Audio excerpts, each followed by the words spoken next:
Good afternoon, everybody. So up to now, we have discussed about different service models in cloud computing, and then we have discussed about different deployment models. And yesterday, we have discussed about how to. Yesterday, we have discussed about how to launch an Amazon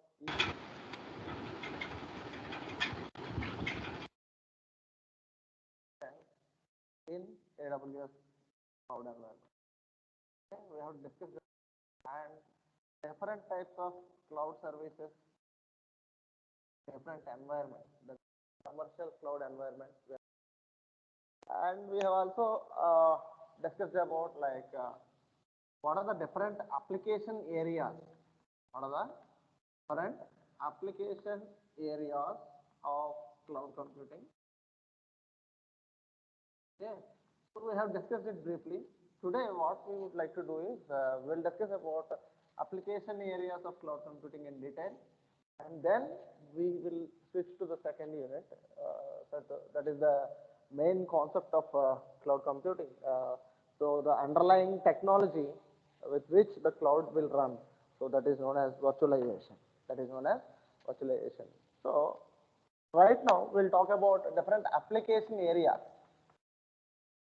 different applications of cloud computing, where we will really use this cloud technology in different areas. So the first and foremost technology we will use is healthcare. Most probably, cloud computing was predominantly used in healthcare sector. Okay, so everybody is right now using the hospitals and insurance systems, insurance providers. Okay, and all those fellows like hospital records. Right now, every record will be stored in e-format. That means in online format. So those guys don't want to maintain the records in the hard copy. So because there are different kinds of hospitals are there. So very huge number of hospitals are there around the globe. Every hospital is right now is using the cloud computing as a storage to maintain their records, patient records, and also they are maintaining some data collection mechanism. Who is that? Yeah. They are maintaining some data collection mechanism in order to get the data from the patient's body. Like for example, if you can take a patient, if you want to monitor a patient in a ward of 100 patients are there, for example, in a ward 100 patients are there. So the doctors may be of 2 or 3 specialist doctors will be there for every ward. 2 or 3 specialist doctors are there for every ward. So it is very difficult for every doctor to go to every patient for every particular moment of time. So that they are maintaining some instruments or tools to collect the data of every particular patient via some technology, and moreover that technology have to pump the patient data into some a platform, onto a platform on which the dashboard which shows the status of every patient. So easily that particular doctors, 2 or 3 specialist doctors will easily retrieve the patient records and the status of patients.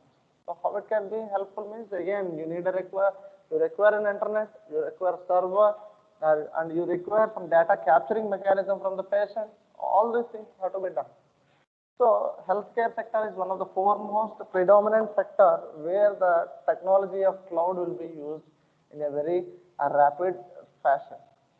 So the next technology or the next application area is most probably cloud computing was used in government sector, government organization, but not in India. Every particular government organization other countries like USA or UK or maybe in different countries, what they are doing is they are converting or they are migrating their infrastructure. They are migrating their infrastructure because they don't want to take the headache of maintaining the infrastructure, or they don't want to take the headache of management of doing all this data and all this kind of stuff. So they will offer cloud, and every government service like paying bills or generating some statements or generating. Because government organizations will have different kinds of departments, every department will have their own set of records. All those records are maintained in the cloud. That is possible. So government organizations also take a key role. And the third thing is in energy systems, or otherwise we can call as windmills. Windmills. So windmills are energy systems or electric grids. So for example, I want to measure how much energy is generated, how much energy is generated from a particular grid, from a particular grid. How is it possible to collect the how much energy is gathered from a particular grid, that is an electrical grid or maybe a windmill grid? So we need to place some sensors. We need to place some sensors over there, and those sensors have to capture this data, and this data have to be transmitted to a centralized controller. So the centralized control is a server, and this server again it is to be placed in cloud, because a lot of windmills are there around the globe. Again, it is also going into the cloud by using this technology, because for storage purpose. And again, if you look at transportation systems right now, already I have quoted an example about different types of transportation systems. Transportation. Transportation is also one of the key area where the cloud technology will be applied. Because see, suppose if you are sending some prawns to foreign, if you are sending some prawns or fishes, not only to the foreign, to other states, fishes, and these are all the frozen foods. If suppose if these are to be delivered, if these are not to be delivered in time, automatically they will be vanished off. They will be getting smell, or they will be spoiled off, right? So if you want to avoid these kind of things, so the transportation facilities like FedEx or maybe other transportation authorities, they are maintaining some sensors with the trucks, where sensors with the trucks, where this particular truck is moving from one place to another place. And moreover that, if that particular food condition is spoiled up, and if the certain temperature is not maintained in that truck, automatically the sensors have to inform the transportation authorities about this particular food, this can be delivered, this can be delivered, and all these notifications will come to the transportation authorities very easily. So this is a way of intelligent transportation systems. Okay, and then these transportation systems also gives us the guidance. That means, if suppose if you have a area, for example, if this is a source and this is a destination, this destination can be reached from this way or this way or this way, or maybe like this or maybe like this. For example, if my truck is moving from this particular place to this place via like this, so for example, at a certain point of time, this particular route was jammed, or maybe this particular route was jammed, and this particular route was jammed. So automatically, these transportation systems, which were holding sensors at different places, have to inform this truck about the dynamic routing. So if suppose if this route was jammed, automatically you have to take another route. So these kind of transportation systems were available by the help of the cloud computing technology, again, because why cloud computing is coming into the picture whenever you are talking about transportation, because your data is around the world, around the globe. You can access your data anywhere, everywhere on demandly. That is possible. That is possible only with cloud computing, without any technology. And you can look at smart homes. Okay, smart homes. And you have an application like smart cities. Is it possible? Here also you need to use cloud only, because smart homes. For example, if you have a particular home which is interacting with the environment or interacting with you, like it is if you can call it as a smart home. So for example, I have my office timing at 9 o'clock, 9 a.m. I have to leave my house. Okay, so then maps will be automatically, Google Maps will be automatically notifying that you have to leave the office at 9 a.m. Is it right or not? How the maps knows that? So in background, because otherwise it have to know my the daily timings. So where when I am leaving to office, when I am coming to home, all those things will be captured at the backend. Where these particular data will be stored? That is my question. Okay, so the data will be stored at some Google data storage mechanism, which is a virtual storage. That too, it is a cloud again. Okay, and moreover that I am talking about smart homes. For example, if I am leaving the office at 9 a.m. but I have forgotten to switch off my AC. So whenever you have left the office or whenever you have left the home automatically, so I will get a notification about you have forgotten to switch off your AC. Shall I switch off? Just you can send a message with that, and then automatically AC will be turned off, because if it's because of IoT, Internet of Things. Because of IoT, Internet of Things. Because my home was connected to a network, that is internet, or maybe any other network who are maintaining all these smart things, or what are the capabilities which we have to do the smart home. So which is connected to a server. So and moreover that how this particular my mobile knows that I am leaving to office and I have to turn off my AC. How it can be done? Because so some sensors are capturing your data again. So these sensors have to give the information to the centralized controller, and then again these are all networked together, because all these devices were networked together to a centralized controller or a centralized server, which is maintaining these smart homes, or which were controlling all these smart homes, which is a service again. So all these services were again storing their data in cloud. There we can use cloud computing again. And not only smart homes, smart cities. For example, if you look at our highways, for example, if you look at our national highways, okay, if you look at your national highways, so whenever you are moving on the road, automatically some speed guns are there. I think when you look at our ORR, Outer Ring Road in Hyderabad, so they are maintaining some speed guns.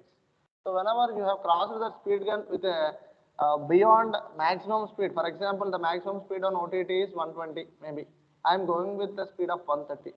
So whenever I have crossed this point, automatically it captures my speed, it captures the speed of my car, and automatically the data is captured at a centralized location, and then I may be fined with some particular amount of rupees.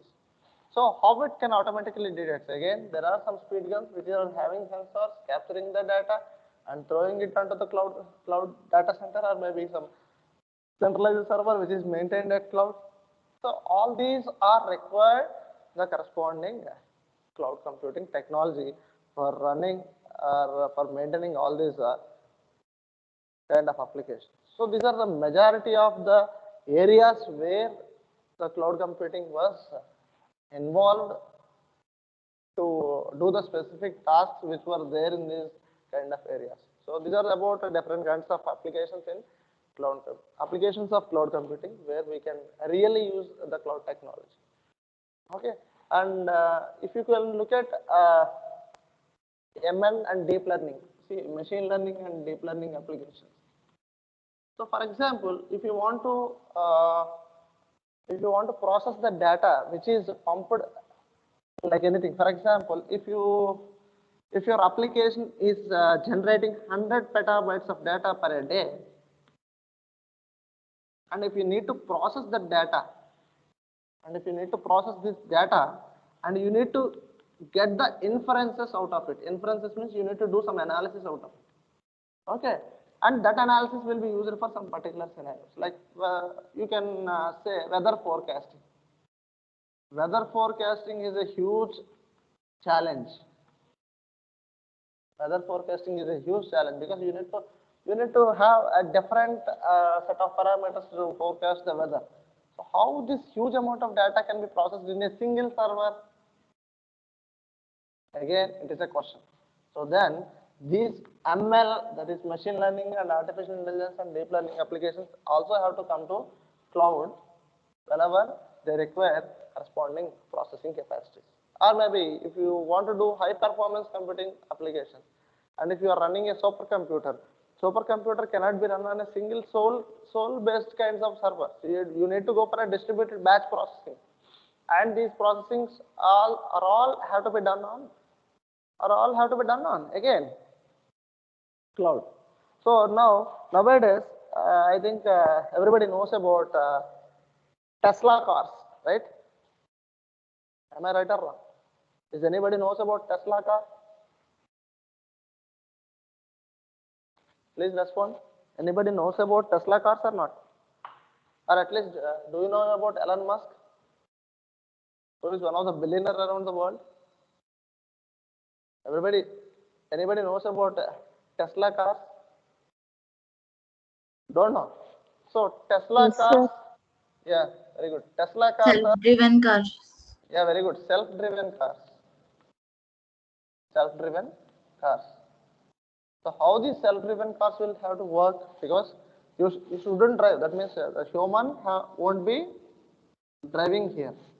The destination have to be set it up. Destination have to be set it up, and you have to drive the car. You have to drive the car means the machine have to automatically takes you to the destination. See, if this is a car, I am talking about one car. How many Tesla cars are there around the world? 3, 4, or billion or million. So many number of cars are there around the world. And moreover that, all these cars have to be worked at the back end. You need to do some processing because whenever you are moving on a road, so many obstacles will come onto the picture. Because if you are a human, you just avoid those obstacles and you go to the destination. But it is a car, it is a machine. And moreover that, this machine have to work selfly. That means self-driven. It should have to go to the destination without any obstacles or without having any accidents, and it should have to go to the destination. So how it should goes to the destination? Where the corresponding car's processing was done at the back end. Is the car is having their own processor? Yes, of course, it is having their own processor, CPU, and as well as its GPU, because it is a huge high performance computing machine. GPU will be there and its RAM will be there. All these things are there. But how it stores its data and how the processing capacity will be done easily whenever you are connected to this particular car or whenever you are inside this car. Again, all these were controlled by some particular centralized controller. Centralized controller, and this centralized controller also have to work autonomously, no, as a, because it is running with AI mechanism. It is running with AI mechanism. So in order to run this car, you need to have an AI mechanism. So assume that how many number of cars are there.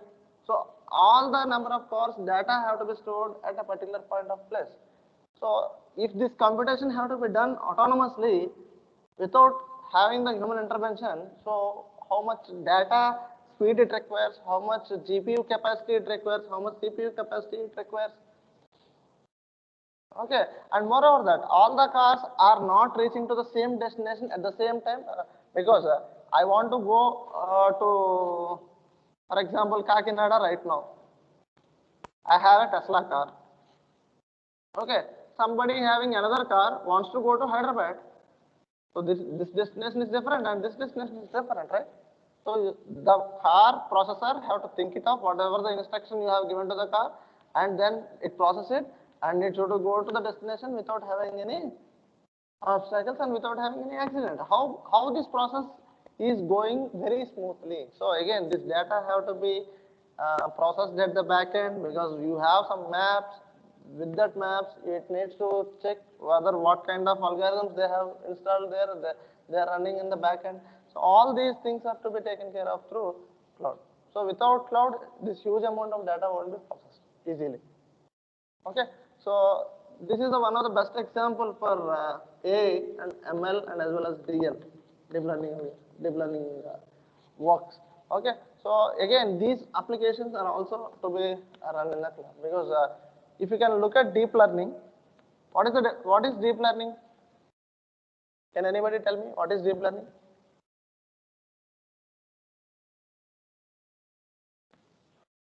Can anybody tell me what is deep learning? Or can anybody tell me what is artificial intelligence? AI? So A is it, for example, is an area where the computations have to be done autonomously by the machine without any human interference, without any human intervention. Like you have ML, machine learning. That means a machine is learning something and doing some tasks autonomously. What is deep learning again? Again, that means if you want to accurately predict, for example, you have an algorithm which predicts, please excuse me.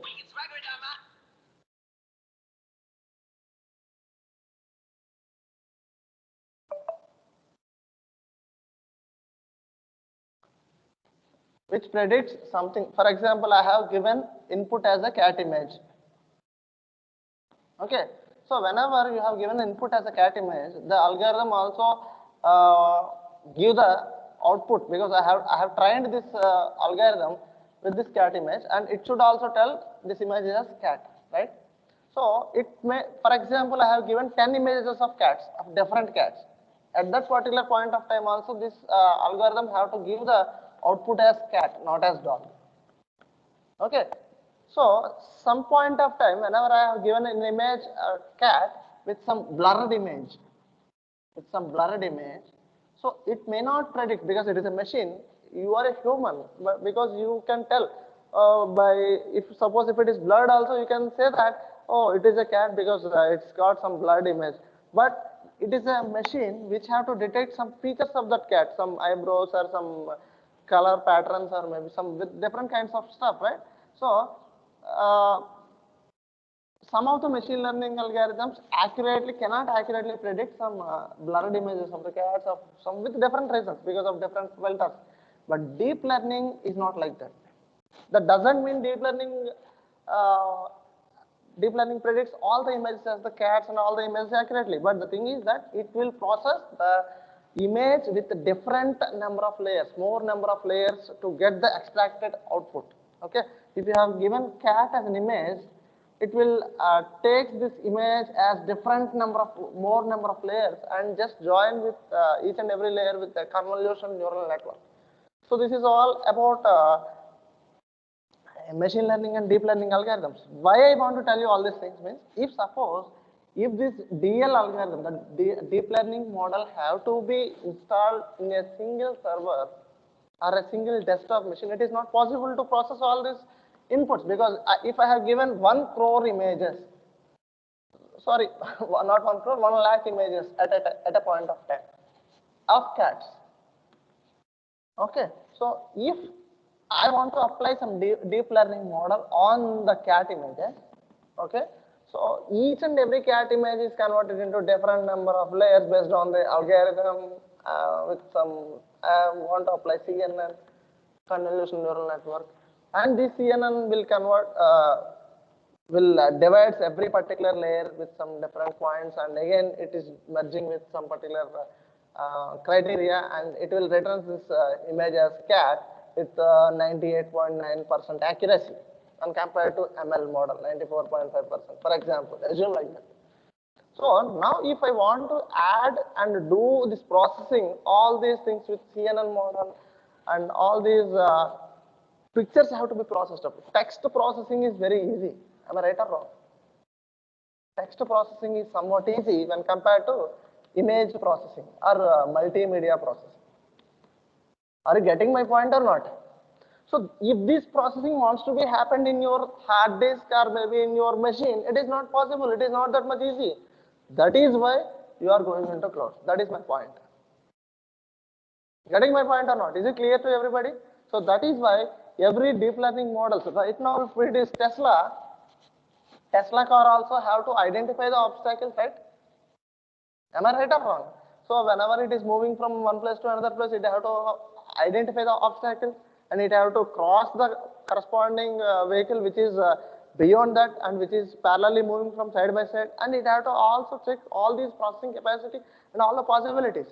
So if it is needs to be done, then you need to go for cloud models, because without running these models in cloud, it is not possible to run on a single hardware machine. That too, it is a physical machine. Physical machine with run side, it's a foolish kind of thing. Okay, so that is why we are going for cloud for different kinds of technologies. So this is about different application areas where this particular cloud computing will be applied. Got my point? So now, so up to now, what we have discussed, we have discussed about the definition of cloud computing in the first unit, characteristics, advantages and disadvantages we have discussed, and we have discussed about service models, we have discussed about deployment models, how the cloud can be deployed in any environment basically. And then we need to talk about, we have discussed about how to launch an EC2 instance and what are the different cloud services are there in different cloud vendors, that too it is of commercial vendors. Now we have talked about cloud computing application areas. Now every time I am telling you cloud, cloud, cloud.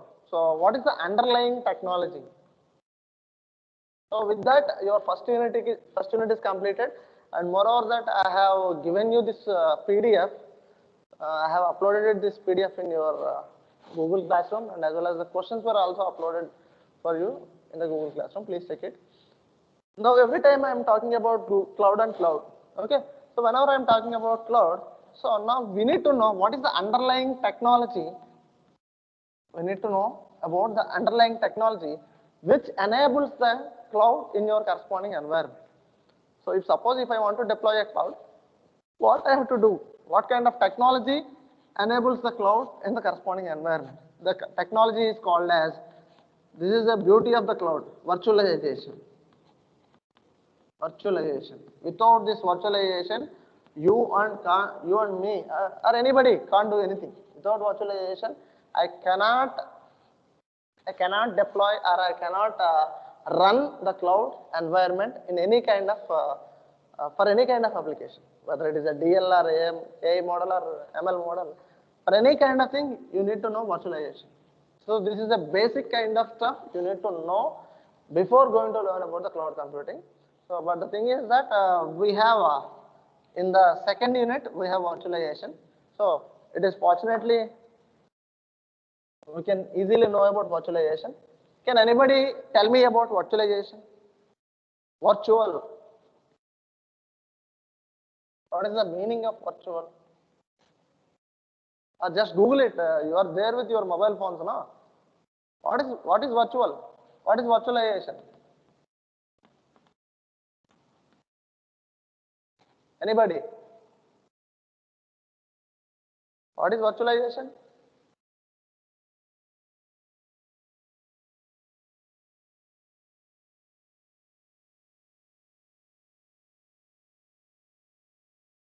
Nobody knows about it. Okay. So virtualization is a kind of technology which multiplexes. Please make a note of it. Virtualization is a technology which multiplexes the number of VMs into a single physical machine. Got my point or not? Virtualization is a technology which multiplexes number of VMs into a single physical machine. Now you will get a doubt. What is this multiplexing? Not multiplexes means not the theaters. Multiplexes means multiplexing, adding more number of VMs. Okay, number of VMs. VMs means already you know about what is VM, virtual machine, into a single physical machine.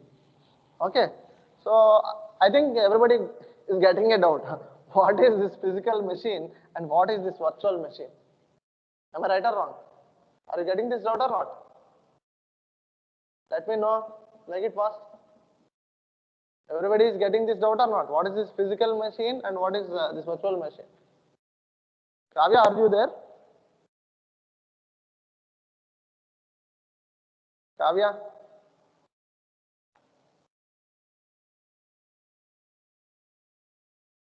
Nobody is getting the doubt here, right? Okay, no problem.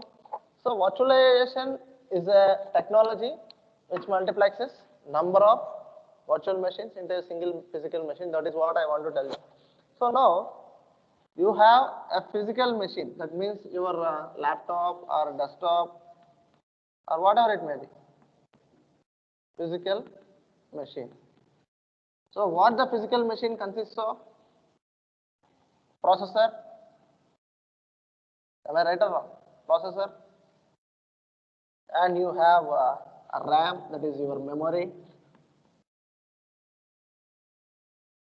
right? And you have your storage, and you have your storage, and you have your what is that? Yeah, processor, memory, and storage is there, right? So now this is your physical machine. Assume as a physical host. I am calling it as physical host, physical machine, or maybe simply once a while I will write like PM, physical machine, or PH, physical host. Okay. So whenever we are calling as a physical machine, this physical machine is consisting of this hardware. Processor can be touched up because it is a hardware component, and memory can be touched up, like you can feel the physical touch of this memory because you can have your RAM and you can have your storage, that means your hard disk. Okay, so now how the virtualization can be done? What I have told you here, virtualization means multiplexing of a number of virtual machines into a single physical machine. This is a single physical machine. Now what I have to do, I have to multiplex. I have to multiplex. What is multiplexing? Can anybody tell me? What is multiplexing? Anybody? Multiplexing means, for example, in computer networks, we will study about this multiplexing. For example, this is a station through which we will have to transmit some signal. Okay, so if two or more signals are transmitted via this station and multiplex it together as a component or composite signal, so then this particular process is called as multiplexing. Otherwise, you have studied about this multiplexers in your DLD subject. Multiplexers. Have you studied about this or not? Multiplexers. Getting my point? Okay, so Yes, I sir. can, yeah. So now this particular signals here, because it is a signal where we want to have the signal into a single channel as a composite signal, as a composite signal. So here we are assuming that it is a signal, but here in our case it is not a signal. What in our case what it is? In our case what it is? Here we have to Virtual multiplex. machines. Very good. Number of virtual machines. We have to multiplex number of virtual machines into a single physical machine. Okay. So how it can be done?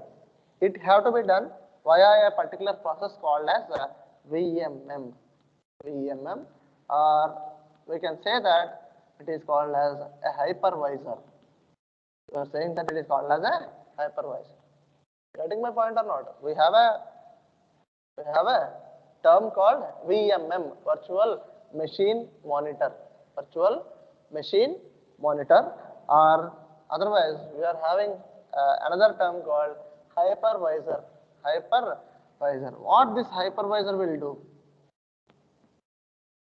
What this hypervisor will do, or what this VMM will do? So the simple thing is that it will create a virtual layer. It will create a virtual layer in between your VMs and the physical machine. Getting my point?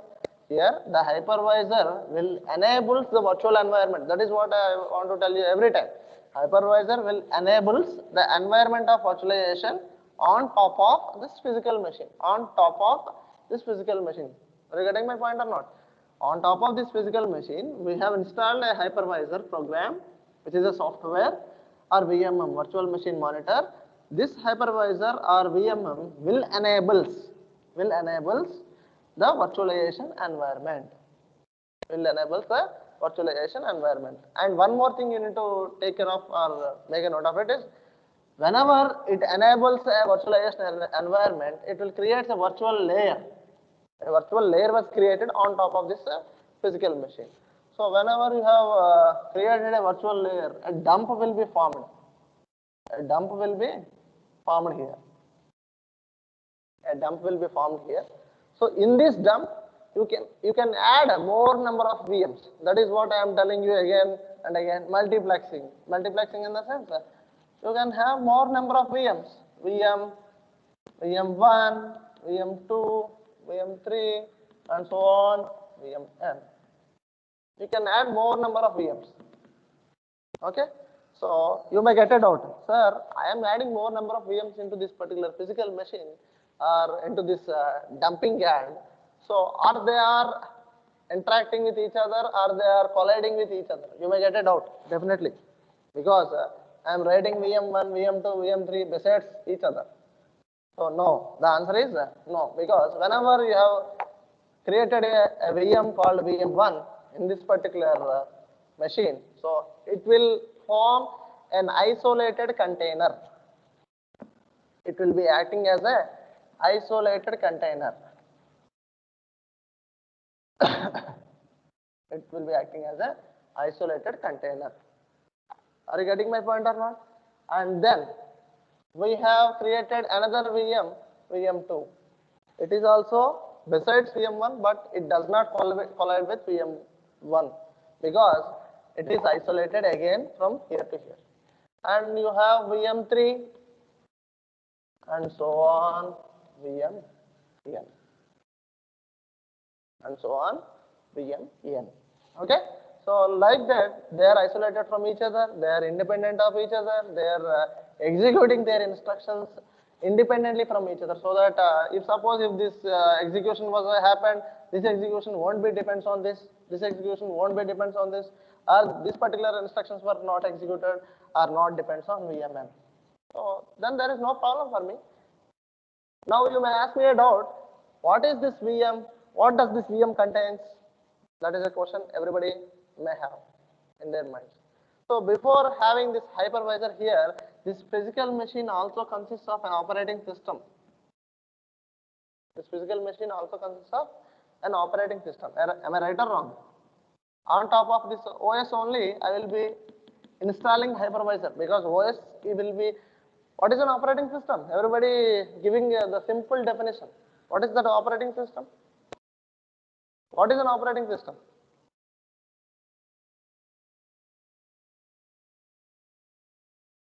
What is an operating system? Can anybody tell me? What is an operating system? You are telling in the Viva, like it is like an Interface between hardware and software. Very good. Interface between software and as well as the hardware, or maybe the user interacting with the operating system to execute or to perform their instructions on the underlying hardware.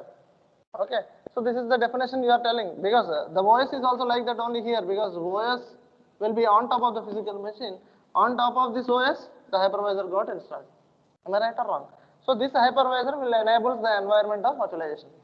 So now, typically everybody may get a doubt that what is this VM and what it consists of. Again, this VM consists of your virtualized V processor. That means it is having the capacity to process itself to give some instruction. If suppose if you have given A plus B is equal to C, process it means yes, this VM can do with its V processor, because processor virtualization can be done. And then we have VHDD, that means your storage, hard disk will be virtualized, and your memory, that is VRAM, will be virtualized. And if suppose if your VM was connected to a network, or if your physical machine was connected to a network, network can also be virtualized here. Virtual network can also be presented here. So now it will be acting as a computer, as same as your physical machine, as same as your physical machine. Like that, I can consolidate a number of VMs on top of a physical machine unless and until these resources were got exhausted, because the resources were shared from here. These resources were shared from here because the processor was got shared from here, and memory got shared from here, storage got shared from here. Got my point or not? So that unless and until these resources got exhausted, so automatically what happens? The VM can be running in a seamless fashion. What is that? Seamless fashion. Seamless in the sense in a very smoother and flexible way, because unless and until these resources got exhausted. Like that, in data centers,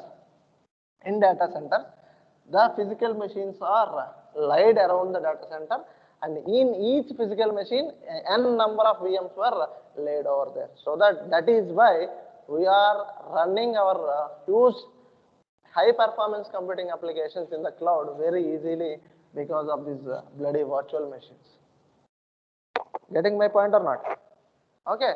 So, and one more thing. So there are different types of virtualizations are there. There are different types of virtual machines are there, or virtualization techniques are there. So this is the basic skeleton diagram or the skeleton picture of virtualization. So we have different types of virtualizations. The different types of virtualizations are full virtualization,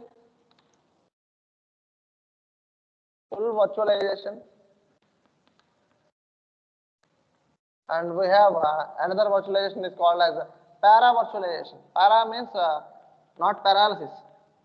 It is like partially virtualization. And we have another type of virtualization called as hardware virtualization. So these things we need to know in a clear-cut way. Okay. Tomorrow what we will do is we have to discuss about what are the different techniques or the different types of virtualizations are there in the corresponding virtualization topic, and then we need to talk about in detail about full virtualization and para virtualization and hardware virtualization, and we have to compare them, which is better in which case. Okay.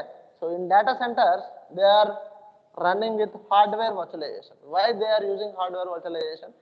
And for example, if small workstations are there, small workstations in the sense, if you, in case, if you can go for our, for example, our server room is there, right? Our server room is there. In our server room, they are also doing virtualization to run their servers seamlessly in very easy fashion. They can spin up the server with some hypervisors. Already I have told you, no? Hypervisors means a VMM which can enable the virtual machines to create on top of it on a single physical machine.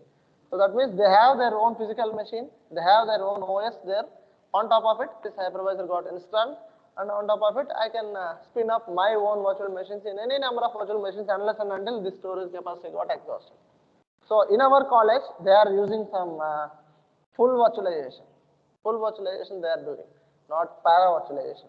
So what is this full and what is para virtualization and what is this hardware virtualization? We will detailedly know in the next class. Okay guys? Do you have any doubts? If you have any doubts, please let me know. Please unmute and ask me.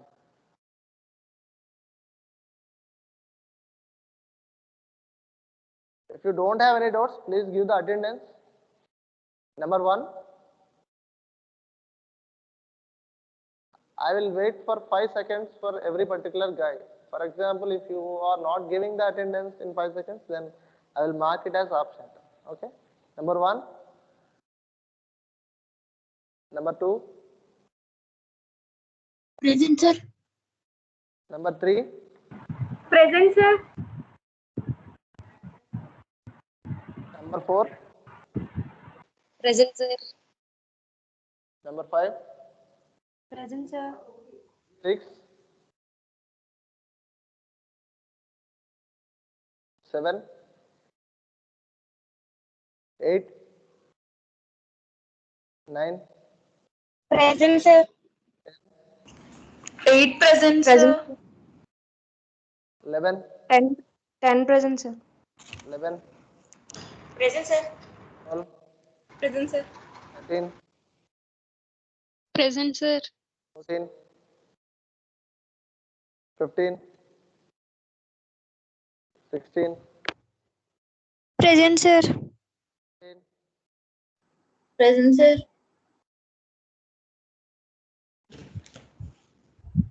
20, 21, 22, 19 present, sir. 20 present, sir. okay, anyway, we can download the attendance sheet, I think so. I've joined them. So let us, so we'll download the attendance sheet, no issues. Thank you.